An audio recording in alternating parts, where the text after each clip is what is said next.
un homme politique, donc je n'aime pas un homme politique, c'est pas mon cas. On n'a pas d'avenir politique et on n'a pas d'ambition politique. Nous n'avons pas un profil politique. Moom ce n'est pas le cas. Et kooku c'est une situation boo xamante ne lu am solo la et parce que fii ak avenir mën nañ si toog waxtaan si. parce que je pense que c'est une issue favorable pour tout le monde. nañ ci dikk Charles c'est bien alors Pape Djibril bàyyil ma jaar par yow rek après je vais repasser par la case Malal foog nga wax ñu loo xalaat ci cas Khalifa Sall bi tamit ni mu génnee les perspectives. non xam nga je pense que ne li ci Sénégalais yëpp wax mooy kaso moom souhaité wuñ ko kenn. xëy na sunu vivre ensemble pour gën ko ñoŋal dina tax ñoo xamante ni bu ñu jéggee dayo ci li nga xamante ni foofu la yemukaay yi nga xam définir nañ ko muy norme yi mën nañu la xupp. ci xeetu xupp yooyu bokk na ci ñu jël la xëy na denc la mettre la ci benn kii boo xamante ni dootoo nuire. waxuma ne cas bi fii loolu la ndax encore une fois sama grand li mu wax Maodo ne procès beeg yooyu dootuñu ci revenir mais je pense que c'est important parce que man question bi may poser mooy comment est-ce qu'on en est arrivé à ce point-là qu'est-ce qui s'est passé ak ndax li nga xamante ni naqarlu woon nañ ko ci ay incongruité yoo xamante ni am na ci ndax loolu mën na dalaat Sénégal ci kanam ndax tey jii xëy na jooy nañ ko am na ñu ko jooy ci diggante Mamadou Dia ak Senghor jooy nañ ko ci diggante Abdou Diouf ak Abdoulaye Wade jooy nañ ko ci diggante Abdoulaye Wade ak Idrissa Seck jooy nañ ko ci diggante Abdoulaye Wade ak Macky Sall jooy nañ ko tamit ci diggante Macky Sall ak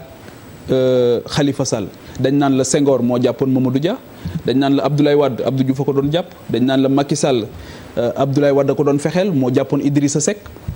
waaye duñ la wax mukk ne la une justice indépendante moom moo ko jàppoon boo xamante ni qualifié na ay faits en toute indépendance loolu nag dafa ñuy yóbbu ci ñu interpeller les différents acteurs yi nga xamante ni ñoo nekkoon à contribution dans cette affaire ba mu egg fii beneen bi mooy dañu wax corps de contrôle wax deniers publics wax corps de contrôle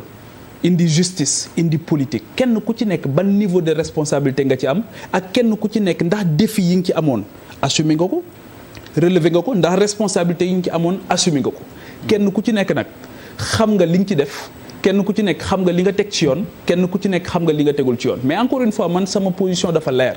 te loolu la Khalifa Sall doon wax ne nañu déclassifier rapport bi je continue de penser de croire et de tenir ça de source très sûre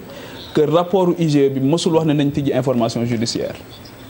rapport bi kat dafa wax ne Khalifa Sall Macky Sall daf ko waroon remercier parce que Macky dafa ñëw ne dafa bëgg une gestion sobre et vertueuse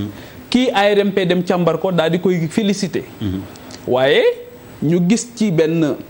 pour rappeler d'abord que bi mu ñëwee ci mairie Dakar le 22 mars 2009 loo xamante ni c'était un acte révolutionnaire il fait sa déclaration de patrimoine mais mu tijji voie bu am solo président Macky Sall ñoo ngi koy laaj déclaration de patrimoine am Maodo ba tey defagu ko biñ ko falaatee gisaguñu ko ba tey ak ñeneen ñi nga xamante ni ñëpp assujettir nañ leen tamit gisaguñu leen parce que il faut que ñu ñemee dem aussi jusqu'au bout de la logique léegi nag ndax bi mu defee déclaration de patrimoine dafa waroon a rompre systématiquement avec toutes les pratiques yi nga xamante ni dëppootuñ ak ni ñuy yore xaalis ci jamono bi ma ne waaw waroon nañ ko def lan moo tax romprul ak ça loolu aussi bu ñu ko xoolee dinañu am beneen niveau de réflexion par rapport à cette affaire là waaye encore une fois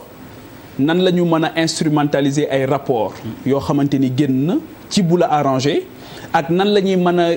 ba téye rapport yoo xamante ni arrangé wu la ci bu ñu la boo xamante ni kii yu la donc encore une fois man li ma ci intéressé mooy ndax lii Sénégal mucc na ci coow lu mel nii Pape pour systématiser li nga wax Maodo comme yaa fi ñëw lu toogal nguur gi tamit fa nga far jàppal am na pour man ñaar yu am solo yu mu posé donc ci li ma retenir bokk na ci indépendance de la justice bi mu delloo si mais aussi le traitement de certains dossiers politiques ni ko Charles souligné yenn yi dañ leen di baral et éventuellement ni muy wax vous les politiciens est-ce que vous êtes une caste à part boo xam ni yéen la ñuy votel amnistie yéen la ñuy dégg ñuy defal nu mu tuddati remise de peine ak grâce voilà yu demee noonu et les autres sénégalais qui sont xam nga foofu damay wax ni boo jëlee grâce présidentielle le président Macky Sall entre 2012 ak maintenant je pense que gracié na au total presque 8200 personnes donc grâce du nekk lu bees beneen élément bi mooy boo jëlee Senghor Mamadou Dia nga jël Abdoulaye Wade Idrissa Seck amu ci ak yi ci topp yëpp amu ci benn bi nga xamante ni am nañu d'abord liñ la jiiñ mbiru koppar la yu wér benn mu nekk li nga xamante ni xam nga ni indi nañu ay preuves nga jël avocat dem au procès ñu juger la àtte la ba mu yegg fi nga xamante ni yegg na fa donc c'est la raison pour laquelle aussi dama naan la coutume ne vaut pas loi te boo gisee li nga xamante ni wax nañ ci lu bari ci wàllu dossier Khalifa Sall en parlant des fausses factures et de tout ce qui s'ensuit amul benn yoon bi nga xamante ni dans la défense dégg nañu ñu weddi ni amul toujours dañuy wax ni li fi daan am moom la def pourquoi ñu def ko ma ni la coutume ne vaut pas loi ndax lu mu yàgg ci liggéey su nekk jësi beneen élément bi may wax foofu te mu paraître ma assez important c'est l'instrumentalisation de la justice dont on parle je veux dire que gis nañ fi un homme politique un ancien premier ministre la veille pour ne pas le nommer Abdou Mbaye attaqué na justice le lendemain la justice jox ko raison après tu dis justice bi baax na cela veut dire quoi cela veut dire que il nous faut comprendre que l'instrumentalisation dont on parle bu fekkente ni arrangé na la dañ ko instrumentaliser bu fekkente ni arrangé wu la instrumentaliser wuñ ko mais li ma jàpp mooy suñu système judiciaire war nañ ko seetaat suñu code pénal war nañ ko seetaat parce que dañu am une justice bi nga xamante ni te loolu nag du Macky Sall c'est un système que nous devons voir loolu yooyu nag damay bëgg ñu di ci waxtaan à fond te ñu éviter émotion yi bu taxawee ñu wax ci aujourd'hui nous parlons du cas Khalifa Sall ça occupe toute la une des journaux c'est normal c'est un ancien maire mais nous n'oublions pas qu'au Sénégal presque 4 ou 5 personnes en un temps record dee nañ ci kaso yi donc comme li nga doon wax est-ce que dafa am kastu ñu ñuy beral loxo oui citoyen ñu ñuy beral loxo donc bref moi je crois que